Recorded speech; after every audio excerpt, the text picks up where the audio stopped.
Bismillahirrahmanirrahim. Assalamualaikum warahmatullahi wabarakatuh. Waalaikumsalam warahmatullahi wabarakatuh. Selamat pagi dan salam sejahtera bagi kita semua. Bagaimana keadaan kalian? Alhamdulillah baik, sehat semuanya ya. Sudah siap mengikuti pelajaran sejarah Indonesia pagi hari ini? Siap, alhamdulillah. Ya, sebelum mungkin kalau ada yang masih belum seger atau kepengen ke belakang ya, bisa nanti minta izin ya. Seandainya ada yang kebelet atau apa, bisa minta izin untuk keluar dulu ya, agar pelajaran pada pagi hari ini kita benar-benar ya bisa fokus pada materi yang akan disampaikan. Kemudian hari ini siapa yang nggak hadir? Siapa seperti ini? Ilham, terus Aji, terus Bella, terus ya, oke. Sekitar 5 orang ya. Nanti kepada ketua kelasnya mohon dicatat ya, nanti catatan siswa yang hadir disampaikan kepada Bapak. Sebelum kita masuk ke materi pada hari ini, mungkin masih ada yang ingat tentang materi sebelumnya, yaitu tentang sejarah pergerakan di Indonesia. Jadi minggu kemarin sudah Bapak sampaikan tentang sejarah pergerakan Indonesia. Ya, mungkin kalau ada yang masih ingat organisasi apa aja yang pernah ada di Indonesia yang masuk ke dalam organisasi pergerakan. Bapak masih ingat? Gimana? PBB. Jadi Indonesia ini kan ya, sebelum Indonesia ini menjadi merdeka itu yang mengalami berbagai periode sejarah ya, di antaranya sejarah pergerakan, di mana sejarah pergerakan itu ya mulai berdirinya organisasi modern, di mana organisasi modern tersebut merupakan organisasi yang menjadi pelopor ya persatuan juga nasionalisme Indonesia. Organisasi pergerakan pertama di Indonesia apa? Lupa. Oke, Bapak kasih tahu. Organisasi Budi Utomo. Ya, organisasi pergerakan pertama di Indonesia yaitu Budi Utomo. Kemudian diikuti oleh organisasi yang lain seperti Muhammadiyah, ya. Kemudian Inisial Partai, ya, NU, kemudian Syarikat Islam, ya, organisasi-organisasi itulah kemudian menjadi pelopor persatuan Indonesia, di mana sebelumnya bangsa Indonesia itu berjuang hanya melalui perjuangan fisik ya, tapi setelah lahirnya organisasi-organisasi tersebut, maka ya rakyat Indonesia mulai berjuang secara diplomatik ya melalui organisasi-organisasi tersebut. Baiklah ya, mengingat terbatasnya waktu, kita langsung saja ke materi hari ini ya. Akan Bapak tampilkan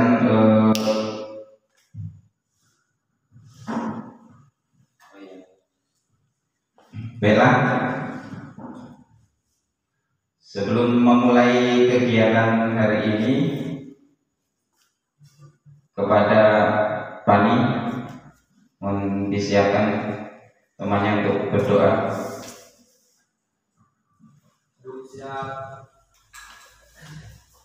Sebelum kita memulai pelajaran hari ini, alangkah baiknya kita berdoa terlebih dahulu. Berdoa mulai.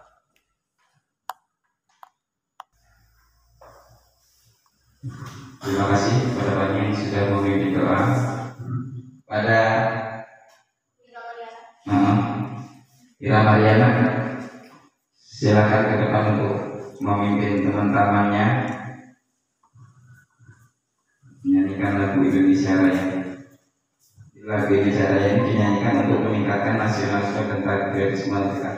Nah, sebelum menyanyikan lagu Indonesia Raya, kepada yang lain dimohon berdiri.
Jadi untuk pagi hari ini ya mohon harap untuk fokus pada kegiatan ini sebagai praktek pembelajaran saya yang ketiga dalam pelaksanaan PPG atau Pendidikan Profesi Guru Angkatan 3 2001. Untuk PPG yang Bapak laksanakan itu Bapak dapat pelaksanaan PPG-nya di Universitas Muhammadiyah Metro. Ya, jadi praktek pembelajaran Bapak yang ketiga mudah-mudahan bisa kita laksanakan sebaik mungkin. Oke. Untuk memasuki materi pada hari ini tentang masa pendudukan Jepang di Indonesia. Ya. Bapak akan sampaikan tentang kompetensi dasarnya. Kompetensi dasarnya adalah menganalisis sifat pendudukan Jepang dan respon bangsa Indonesia. Kelihatan ya di slideshow. Kemudian indikatornya, 1. Mengidentifikasi sifat pendudukan Jepang. 2. Menganalisis hubungan luar negeri Indonesia-Jepang khususnya dalam impor produk Jepang, ya, ekspor impor produk Jepang. Kemudian kompetensi keterampilannya menyajikan hasil penerapan sifat pendudukan Jepang dalam respon bangsa Indonesia dalam bentuk tulisan atau media lainnya. Jadi nanti kalian bisa membuat sebuah rangkuman ya, nanti bisa ditampilkan dalam presentasi slideshow seperti yang Bapak lakukan sekarang ini. Kemudian indikatornya menyajikan hasil penalaran dalam bentuk presentasi PowerPoint. Indikator, setelah mengikuti proses pembelajaran, peserta didik diharapkan dapat 1. Melalui kegiatan analisis materi, peserta didik mampu memaparkan minimal Jepang di Indonesia. 2. Melalui kegiatan analisis materi, peserta didik mampu mengidentifikasi pendudukan Jepang di Indonesia dengan sistematis. 3. Melalui kegiatan penugasan dan pemecahan masalah, siswa dapat merekonstruksi peristiwa pendudukan Jepang di Indonesia. 4. Melalui kegiatan presentasi kelompok, siswa dapat menunjukkan hubungan luar negeri Jepang Indonesia, khususnya bidang ekonomi hingga saat ini. Jadi yang Bapak garis tebal itu adalah hasil akhir atau keluaran produk ya, yang harus kalian presentasikan di akhir kegiatan ini. Tujuan pembelajaran: setelah mengikuti proses pembelajaran, peserta didik diharapkan dapat melalui kegiatan analisis materi, peserta didik mampu menyimpulkan minimal 3 latar belakang pendudukan Jepang di Indonesia. Melalui kegiatan analisis materi, peserta didik mampu mengidentifikasi pendudukan Jepang di Indonesia dengan sistematis. Yang melalui kegiatan penugasan dan pemecahan masalah, peserta didik dapat merekonstruksi peristiwa pendudukan Jepang di Indonesia. Yang pertama, latar belakang pendudukannya di Indonesia. Kemudian bentuk-bentuk interaksi Indonesia dengan Jepang itu bagaimana? Ya, kemudian usaha Jepang pertama kali di Indonesia, kemudian propaganda Jepang di Indonesia. Jadi latar belakang kedatangan bangsa Jepang di Indonesia bisa kalian saksikan di dalam slideshow ya. Yang pertama, adanya semangat Shintoisme. Tahu apa itu Shintoisme? Ya, Shintoisme itu adalah bentuk kepercayaan ya bangsa Jepang. Ya, Shintoisme itu sebuah kepercayaan bangsa Jepang, di mana di dalam bangsa mereka itu raja itu adalah utusan Tuhan. Jadi apa yang diperintah oleh kaisar, maka semua rakyat Jepang itu tunduk dan patuh kepada kaisar. 2. Adanya hasrat ingin menguasai dunia menggantikan Eropa. Ya, sebagaimana kita tahu bahwa bangsa Eropa itu kemajuan teknologinya ya, kemudian kemajuan militernya luar biasa ya. Sedangkan bangsa Asia ini mungkin karena bangsanya umumnya bangsa berkembang, yang sedang berkembang. Di sini Jepang merupakan salah satu negara Asia yang sudah maju lebih dulu, ya, jadi punya keinginan untuk bersaing dengan bangsa Eropa yang dalam menguasai dunia. Kemudian 3. Mencari daerah industri. Yang 4. Gerakan 3A. Dan 5. Menyerahnya Belanda ke tangan Jepang. 8 Maret 1942 di Kalijati. Jadi datangnya Jepang Indonesia itu karena dalam Perang Dunia ke-1 ya, Jepang bersama sekutunya bisa memenangkan Perang Pasifik. Ya, kemudian Belanda sebagai sekutu blok Barat itu harus meninggalkan Indonesia, digantikan oleh Jepang. Seperti itu. Ya. Ini tentang kepercayaan Shintoisme tadi. Yang berarti kesatuan keluarga umat manusia. Acara tersebut telah memberi motivasi bangsa dan pemerintah Jepang untuk membangun masyarakat di dunia di bawah kendali Jepang. Ini ajaran Shintoisme. Ini bisa kalian saksikan peta invasi Jepang ya, atau peta pendudukan Jepang. Kalau di Indonesia kita lihat di situ di Pulau Jawa ya, negara di Pulau Jawa, kemudian Papua, kemudian bisa dilihat lagi peta invasinya ya. Jadi ini yang dilihat di peta ini adalah wilayah pendudukan Jepang, ya, wilayah pendudukan Jepang di Asia khususnya. Ya, yang terluas adalah wilayah Indonesia. Oke, ini gerakan 3A bisa dilihat Jepang cahaya Asia, Jepang pelindung Asia, dan Jepang pemimpin Asia. Ini adalah semboyannya Jepang, ya, semboyannya Jepang.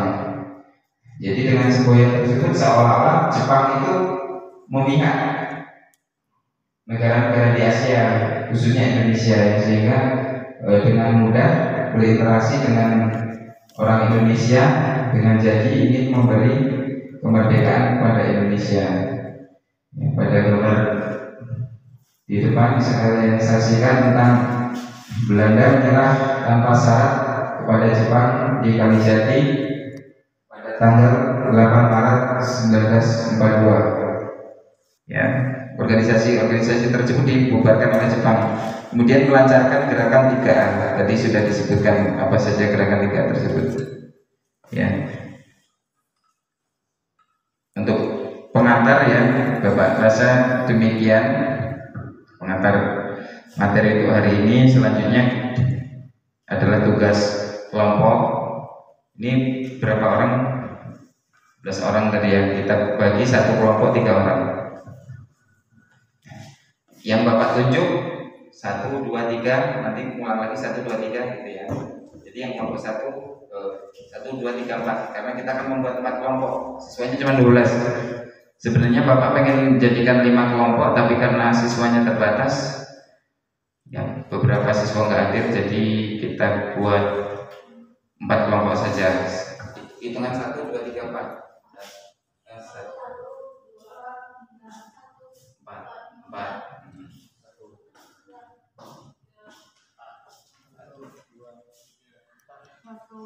Ya. Oke, yang satu kelompok silakan bergabung, boleh berhadapan-hadapan ya. Kelompok 2 di sini. Kelompok 1 di mana? Kelompok 1 di sini ya. Oke, kelompok 1 ngumpulnya di sini. Silakan.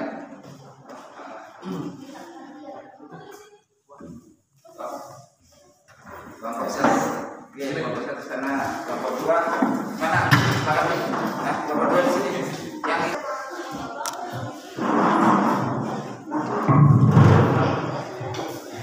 untuk materinya bisa kalian cari dari buku atau dari internet ya, tentang tugas masing-masing kelompok.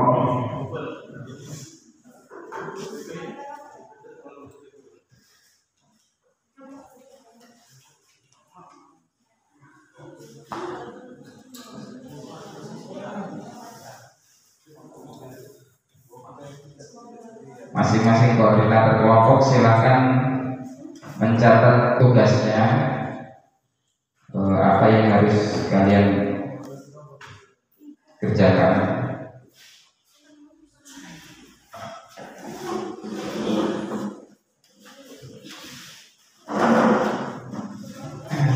Kelompok 1 nanti tugasnya adalah mencari ya, atau membuat sebuah kesimpulan tentang latar belakang pendudukan Jepang di Indonesia. Sebenarnya tadi sudah Bapak sebutkan tentang latar belakangnya, tapi kamu coba cari dari referensi lain yang mungkin ada latar belakang lain bisa disampaikan nanti ketika presentasi. Kemudian kelompok 2 yaitu membahas tentang hubungan luar negeri Indonesia-Jepang. Hubungan luar negeri Indonesia-Jepang bentuknya apa saja bisa disampaikan. Kemudian kelompok 3 tugasnya yaitu membahas tentang hubungan diplomatik, ya, hubungan diplomatik. Kemudian kelompok 4 tugasnya membuat ya hubungan perdagangan Indonesia-Jepang, yaitu tentang ekspor impor. Ya, oke. Sudah jelas ya tentang tugas masing-masing kelompok? Sudah ya. Kalau sudah jelas silakan dilanjutkan untuk diskusi kelompok. Silakan bisa mencari materinya dari internet ya, digunakan informasi. Silakan berbagi tugas.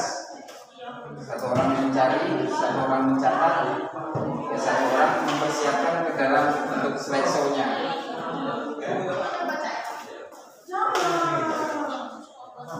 Ya, satu orang mencari, satu orang menulis, satu orang membuat slideshow-nya. Ya, kalau ada kesulitan boleh ditanyakan sama Bapak. Kita boleh mencari dari buku, boleh dari sumber lain, dari internet, silakan. Waktu sekitar 15 menit Pak.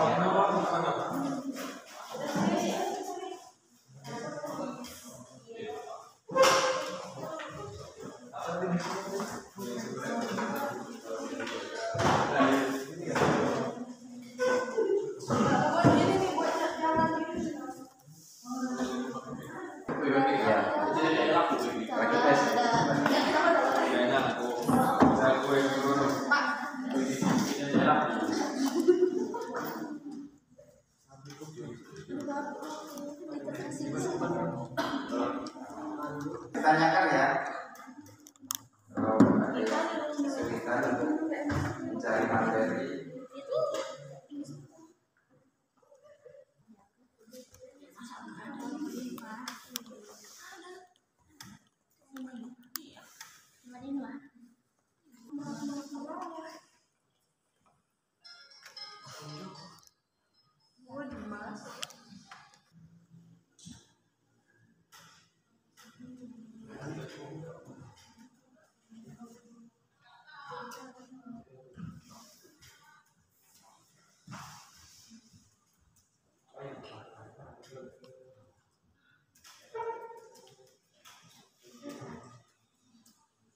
Ada kesulitan dari materi? Boleh kesulitan ya?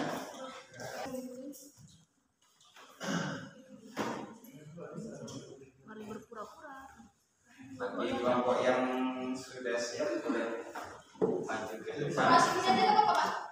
Iya, segitu aja. Oke, nggak apa-apa. Sudah.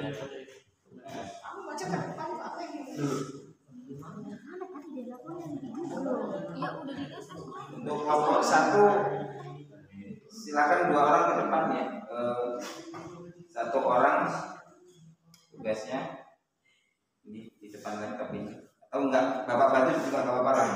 1 orang membacakan aja.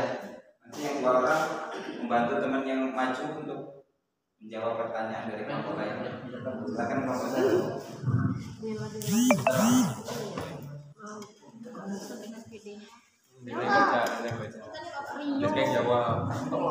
Nanti kelompok 1 maju, kelompok lain silakan mempersiapkan pertanyaannya. Ya, sumbernya dari materi yang dipresentasikan kelompok 1.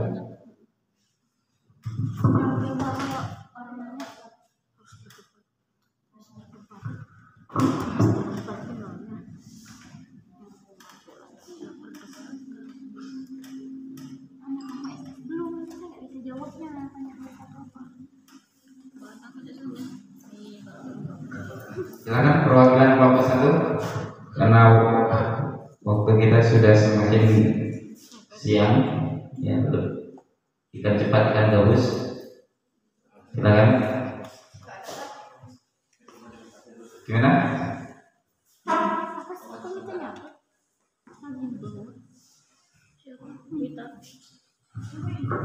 Silakan kelompok 1. Mana kelompok 1 tadi? Ini, nah, perwakilannya siapa? Maju ke depan. Bacakan hasil diskusi.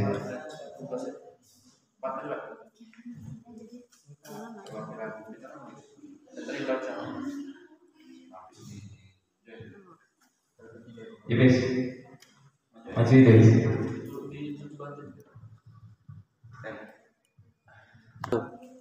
Assalamualaikum warahmatullahi wabarakatuh.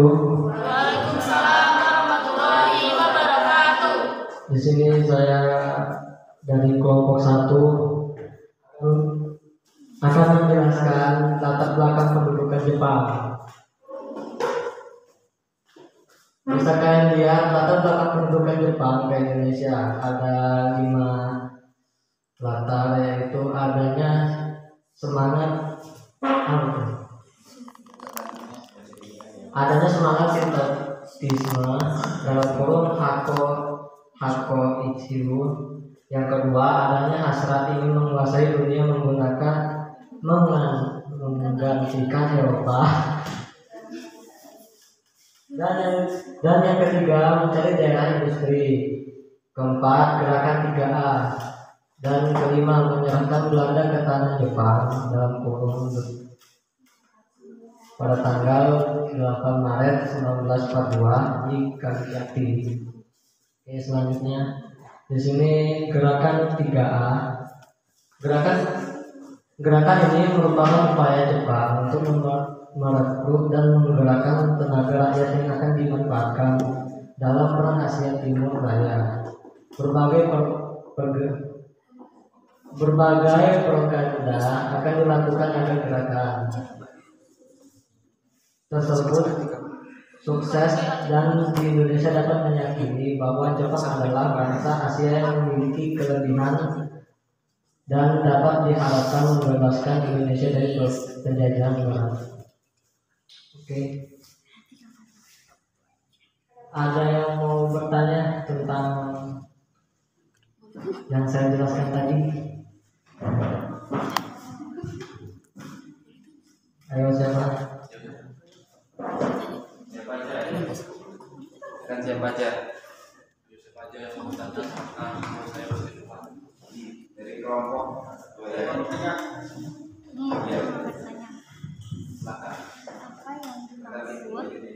Apa yang dimaksud pusat tenaga rakyat?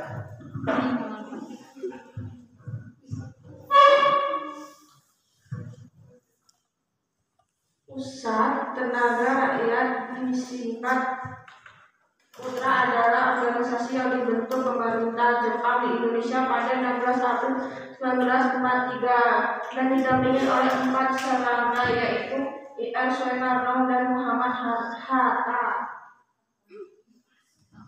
Ki Hajar Dewantoro dan K.H. Mansur. Satu, struktur organisasi PUTRA dimulai dari pimpinan pusat sampai pimpinan daerah yang dibagi sesuai dengan tingkat, yaitu SDU, KEN, dan GUN. PUTRA juga mempunyai beberapa orang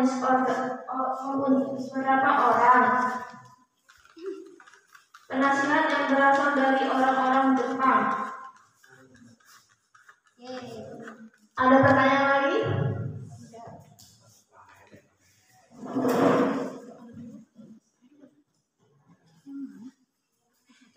Silakan diberikan satu pertanyaan lagi, kesempatan pertanyaan lagi untuk kelompok lain. Siapa aja, silakan.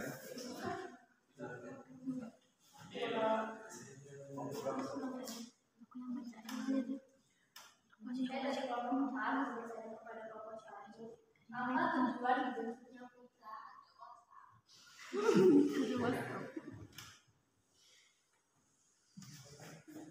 Dibentuk dari PUTRA?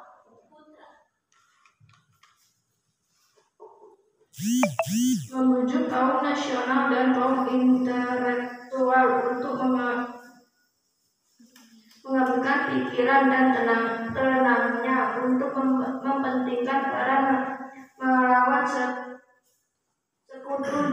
dan diharapkan dengan adanya pemimpinan orang Indonesia maka rakyat akan mendukung penuh kegiatan ini. Ada yang dipertanyakan lagi?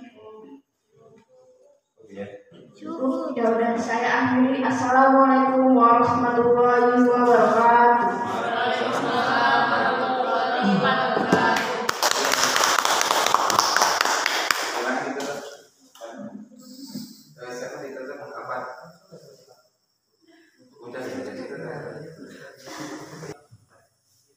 Terima kasih untuk kelompok 1 yang sudah maju presentasi tadi ya, cukup menarik, dan pertanyaan-pertanyaan dari kelompok lain sudah berhasil dijawab.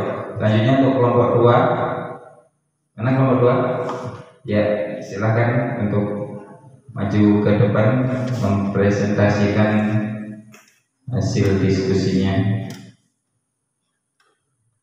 Siapa yang tugasnya membaca? Kelompok satu tadi maju semua juga nggak apa-apa kalau ini seperti tadi. Ya, silakan nomor 2. Assalamualaikum warahmatullahi wabarakatuh. Kami dari kelompok 2 akan mempresentasikan hubungan luar negeri Indonesia-Jepang. Di sektor perdagangan, Jepang adalah mitra dagang strategis terbesar kedua di Indonesia. Nilai kerjasama Indonesia dan Jepang pada tahun 2016 telah mencapai 31 miliar dolar Amerika Serikat. Adapun produk Indonesia yang diekspor ke Jepang diantaranya adalah mesin, perlengkapan, bahan bakar dan makanan, bahan-bahan kimia, tekstil, dan bahan mentah. Sedangkan beberapa produk yang diimpor Indonesia dari Jepang antara lain yaitu kendaraan bermotor, perlengkapan transportasi, semikonduktor, produk elektronik, dan bahan-bahan kimia.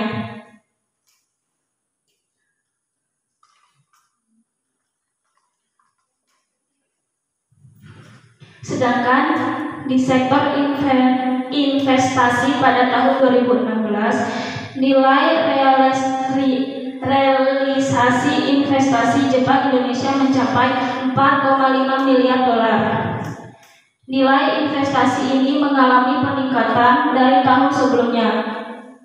Terlebih lagi di tengah kelesuan ekonomi Indonesia saat ini mendekati demikian pada tahun 2015 Jepang memberikan kontribusi investasi paling tinggi melalui industri otomotif yaitu sebesar 1,18 miliar dolar. Lalu di sektor industri dalam properti yakni terbesar 520 juta dolar. Kemudian industri logam, elektronik dan mesin dengan nilai besar 426 juta dolar. Serta investasi di listrik, air dan gas terbesar 134 juta.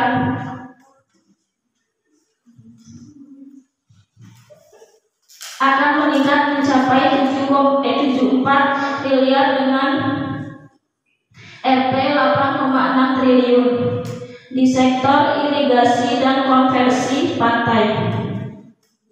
Selain beberapa sektor di atas, Indonesia juga mengandalkan Jepang dalam kerjasama pada sektor maritim. Sebagai sesama negara maritim, Indonesia dan Jepang menganggap penting peningkatan kerjasama maritim. Untuk itu, Indonesia meminta Jepang untuk mulai aktif dalam mendorong kerjasama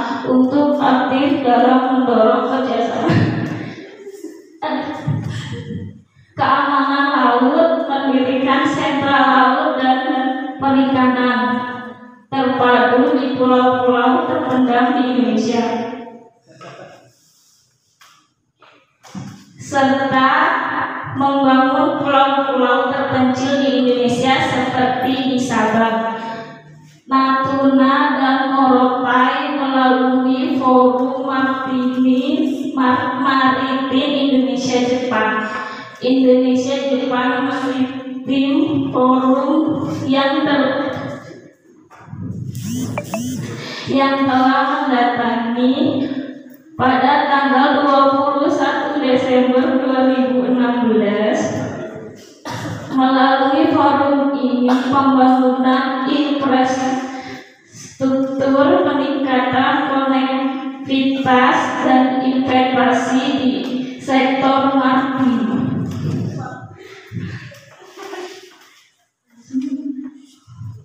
peningkatan kerjasama maritim ini juga merupakan keuntungan bagi Indonesia karena sejalan dengan visi Presiden Joko Widodo untuk mewujudkan Indonesia berbagai poros tujuh maritim di dunia, terutama pada pilarnya yang keempat, yakni mengajak semua negara mitra Indonesia untuk mau bekerja sama pada sektor maritim melalui diplomasi maritim.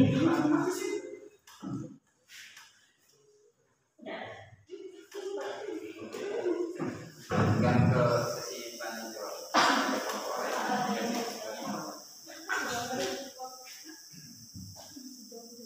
Silakan kelompok lain untuk mengajukan pertanyaan kepada kelompok dua.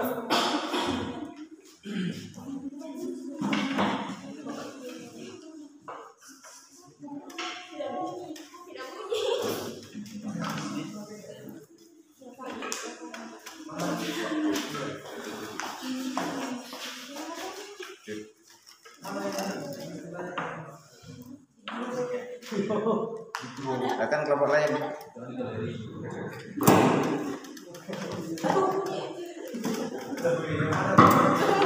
Pertanyaan untuk kelompok dua.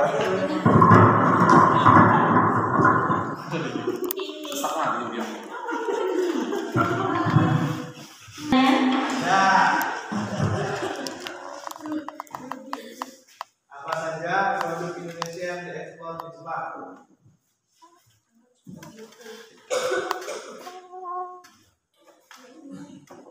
Produk Indonesia yang diekspor ke Jepang.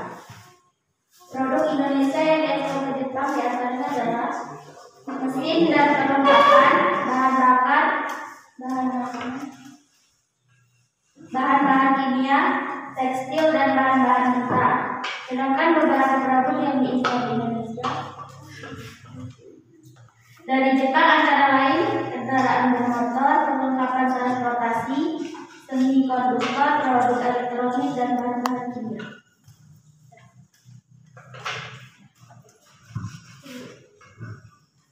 Jadi yang ditanyakan, Ada yang ditanyakan lagi? kalau tidak ada pertanyaan lagi, boleh ditutup kelompok dua. Sekian presentasi dari kami. Assalamualaikum warahmatullahi wabarakatuh. Jadi pertanyaannya dapat dijawab dengan baik. Sekarang siap-siap untuk kelompok tiga untuk mempresentasi. Assalamualaikum warahmatullahi wabarakatuh. Waalaikumsalam warahmatullahi wabarakatuh. Kami dari kelompok 4 ingin mempresentasikan hubungan diplomatik Indonesia-Jepang.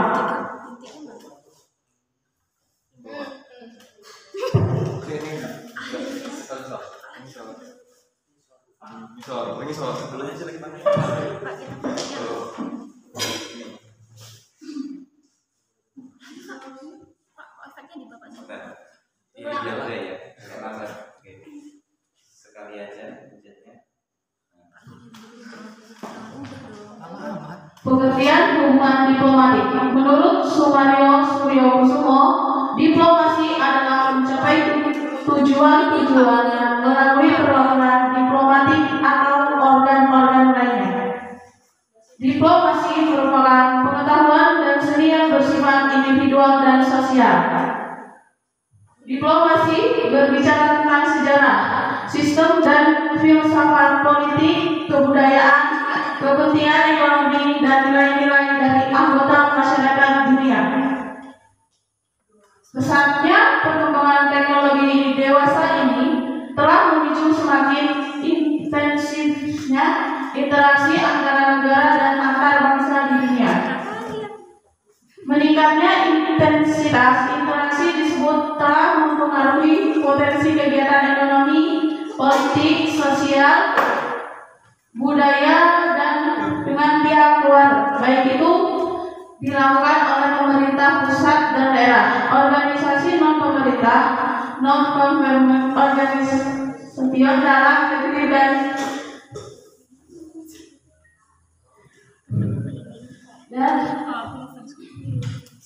non-government organization luar negeri, swasta, perusahaan-perusahaan multinasional, dan perorangan sebagai aktor baru dalam hubungan luar negeri. Kemudian munculnya para pengusaha besar Jepang yang sukses menanamkan saham di Indonesia seperti Mitsui, Mitsubishi, dan Sumitomo. Para perusahaan besar itu melakukan ekspansi usaha dengan mendirikan cabang-cabangnya di Indonesia.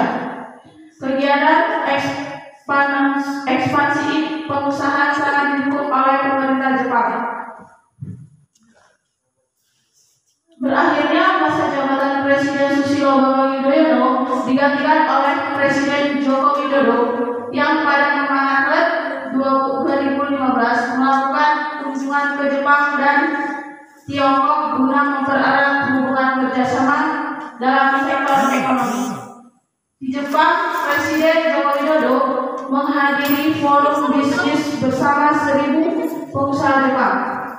Di sana, Jepang memandang Indonesia memiliki tingkat pertumbuhan perekonomian yang sangat mantap serta memiliki masyarakat kelas menengah yang terus tumbuh sehingga meningkat keinginan Jepang menanamkan modal di Indonesia. Indonesia dianggap sebagai sosok pemimpin ASEAN yang memegang peranan besar dalam stabilitas wilayah dan kemakmuran. Dengan populasi dan GDP Indonesia yang mencapai 40% dari populasi GDP ASEAN dalam kunjungan itu, Indonesia menempatkan posisi Jepang sebagai mitra strategis sehingga Indonesia siap pulang berluang kerjasama yang baik luas dari progresif. Ada pertanyaan? Ada.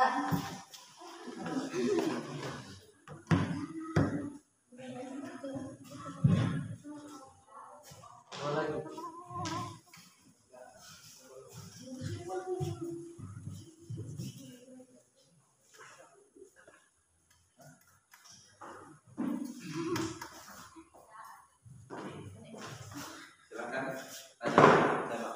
jawab ya.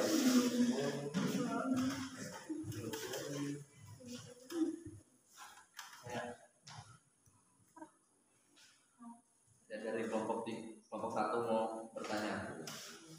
Kelompok 3. Hubungan diplomasi apa saja yang telah dilakukan Indonesia dan Jepang? Jawabannya politik, ekonomi, sosial budaya, pertahanan, dan lain-lain. Ada yang mau bertanya lagi?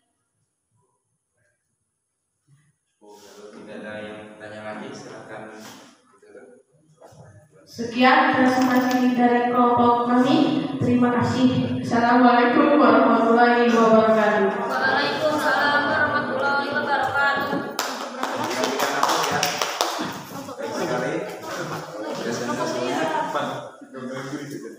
Selanjutnya kelompok terakhir yaitu kelompok 4 untuk bersiap-siap mempresentasikan hasil diskusinya.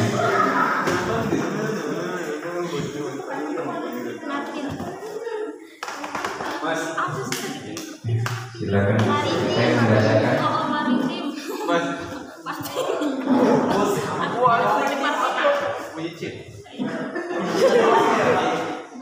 Apa tasnya tadi? Kamu Dimas yang baca berarti Pak. yang dibaca Dimas. Mas yang baca, Pak. sudah selesai komunikasi.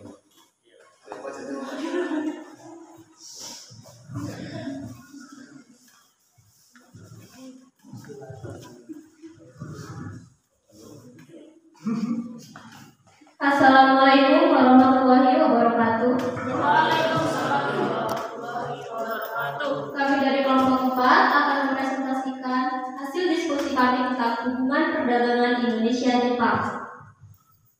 Dalam pertemuan yang diselenggarakan di kantor Perdana Menteri Tokyo, Jepang, Jumat siang itu, Presiden SBY menyambut baik tren positif perdagangan bilateral dengan Jepang yang mencatat pertumbuhan rata-rata lebih dari 11% dalam 5 tahun terakhir, dengan total nilai perdagangan Januari-Agustus 2013 telah mencapai 31,24 miliar dolar Amerika Serikat.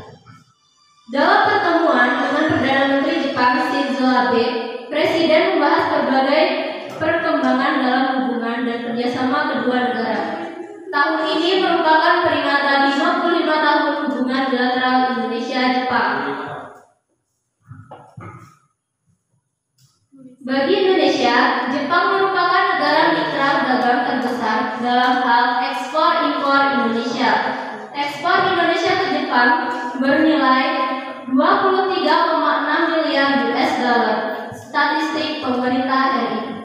Sedangkan impor Indonesia dari Jepang adalah 6,5 miliar US dollar, sehingga bagi Jepang mengalami surplus besar impor dari Indonesia pada tahun 2007.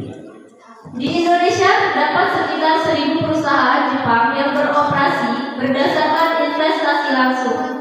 Jumlah investasi yang sudah disetujui mencapai 35 miliar US dollar. Perusahaan-perusahaan tersebut mempekerjakan lebih dari 200.000 orang Indonesia. Komoditi penting yang diimpor Jepang dari Indonesia adalah antara lain minyak, gas alam cair, batu bara, hasil tambang, udang, pulp, tekstil dan produk tekstil, mesin, perlengkapan listrik, dan lain-lain. Di lain pihak, barang-barang yang diekspor Jepang ke Indonesia meliputi mesin-mesin dan suku cadang, produk plastik dan kimia, baja, perlengkapan listrik, suku cadang elektronik, mesin alat transportasi, dan suku cadang mobil. Dalam jumlah investasi langsung asing di Indonesia dari tahun 1997 hingga 2007, Jepang menduduki tempat pertama dengan angka 13,3% dalam keseluruhannya.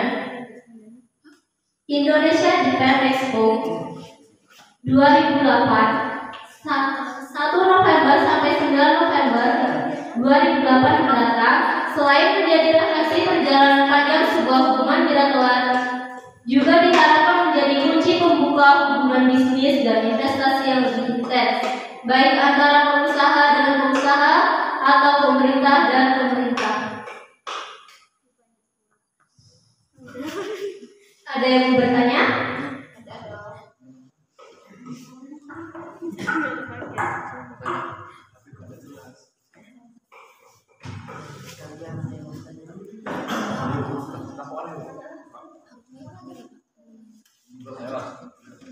Dari kelompok 1 pertanyaan, kelompok 4. Komoditi apa saja yang diekspor Indonesia ke Jepang?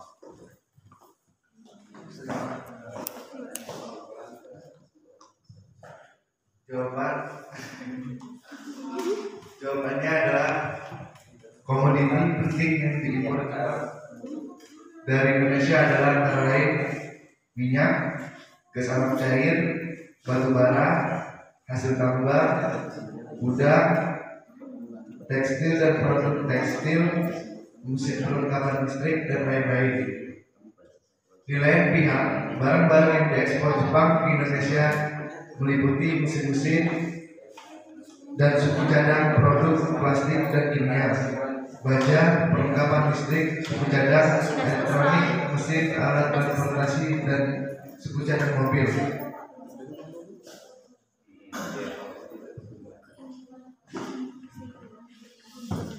Ada yang mau bertanya lagi?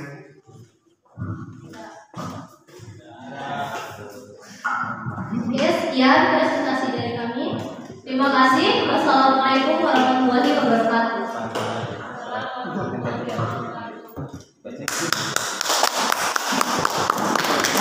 Oke, terima kasih kelompok 4. Ini adalah kelompok terakhir ya dalam kegiatan diskusi dan presentasi hari ini. Nanti bagi yang tidak masuk akan Bapak berikan tugas khusus. Ya juga harapannya nanti pertemuan di depan yang tidak masuk bisa presentasi juga. Mungkin ini sudah sampai di ujung praktek pembelajaran kita. Sebelum kita tutup kegiatan ini, masih ada yang ingin ditanyakan? Mungkin pas tadi kegiatan presentasi tadi karena kesempatan pertanyaannya terbatas, ya sehingga hanya sedikit penanya. Sekarang kalau masih ada yang ingin ditanyakan bisa disampaikan, nanti kita jawab bersama. Silakan, masih ada? Tidak ada? Baiklah, kalau tidak ada lagi, sebelum kita bersama-sama menarik kesimpulan, mungkin masih ada yang belum jelas tentang yang sudah dipresentasikan dan dijelaskan oleh kelompok yang sudah maju tadi. Silakan. Ya, silakan. Selain produk Indonesia ke Jepang, itu ada lagi nggak selain yang tadi disebut? Ya. Baiklah, tadi mungkin sempat ditanyakan untuk kelompok 4 ya tentang macam-macam produk Indonesia yang sudah diekspor ke Jepang. Ya, masih ada, sebenarnya masih banyak lagi kalau kita sebutkan. Ya, ini Bapak sampaikan saja beberapa yang lain, yaitu ekspor utama dari Indonesia ke Jepang adalah minyak bumi, ya, gas alam, kemudian juga selain itu produk non migas seperti kayu lapis, ya, mesin listrik, ya, nikel, kemudian hasil perikanan atau hasil laut, ya, karet, kemudian kertas, furnitur, kopi, coklat, dan hasil perkebunan lainnya. Jadi produk-produk Indonesia tadi, ya, selain oleh Indonesia diekspor ke Eropa, juga diekspor ke Jepang. Ya, sampai di sini sudah jelas? Sudah, alhamdulillah. Ya, kalau pembelajaran kita hari ini tentang latar belakang pendudukan Jepang, apa yang dapat kalian simpulkan? Kelompok 1, apa pendapatnya?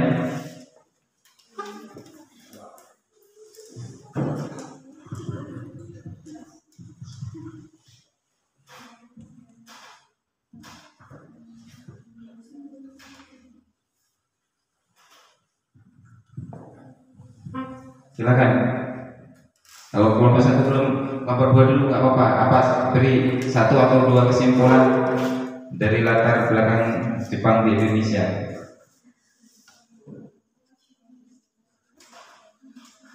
Silakan. Dimas, kesimpulan.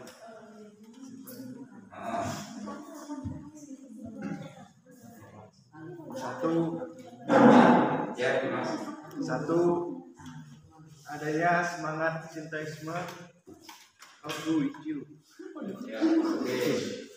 Bagus. Apa yang lain? Silakan.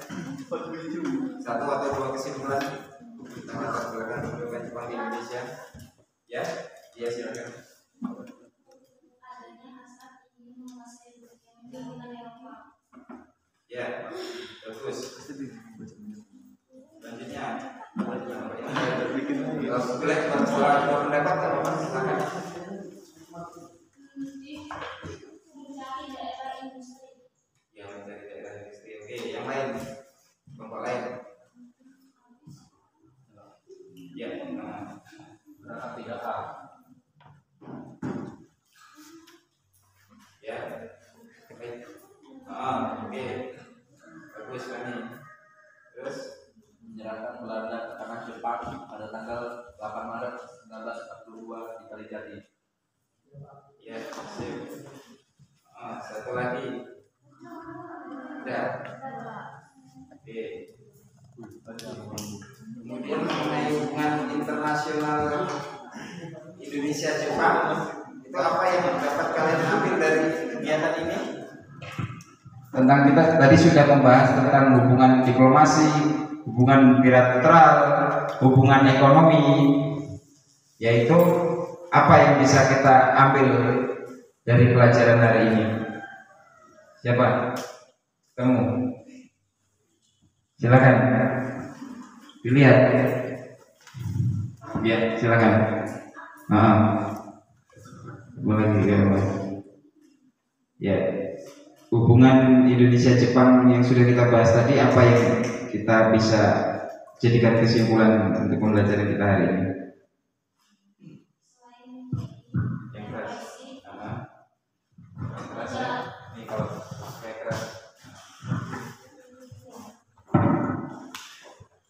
selain menjadi refleksi perjalanan panjang, sebuah hubungan bilateral juga diharapkan menjadi kunci pembuka hubungan bisnis dan investasi yang lebih intens baik antara pengusaha dengan pengusaha atau pemerintah dan pemerintah. Ya, baik sekali ya. Oke. Terima kasih ya, sudah kita dapatkan sebuah kesimpulan tentang latar belakang pendudukan Jepang di Indonesia, kemudian hubungan bilateral antara Indonesia dan Jepang itu diharapkan ya, khususnya dalam bidang ekonomi ya, semua hubungan itu bisa menjadi hubungan pembuka bisnis ya antara Indonesia Jepang, kemudian hubungan investasi ya, semakin banyak pengusaha Jepang yang berinvestasi ke Indonesia atau mungkin sebaliknya banyak pengusaha Indonesia yang menanamkan investasi ke Jepang ya, kemudian itu juga bisa menjadi hubungan antara pengusaha Jepang dengan pengusaha Indonesia, juga hubungan antara pemerintah Jepang dengan pemerintah Indonesia ya. Demikian ya, demikian kesimpulan pembelajaran kita hari ini. Untuk mengakhiri kegiatan ini ya, mari kita tutup dengan doa. Siapa yang mau memimpin? Ya, Pani lagi gak apa-apa, silakan Pak.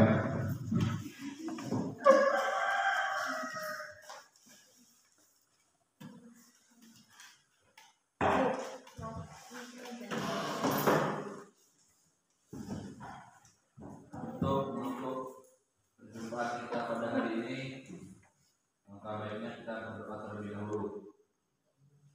Berdoa mulai.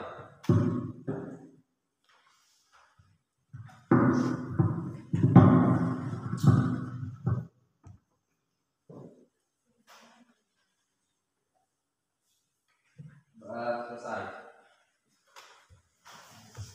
Terima kasih kepada Pani. Setelah ini silakan beristirahat. Bapak akhiri, wassalamualaikum warahmatullahi wabarakatuh.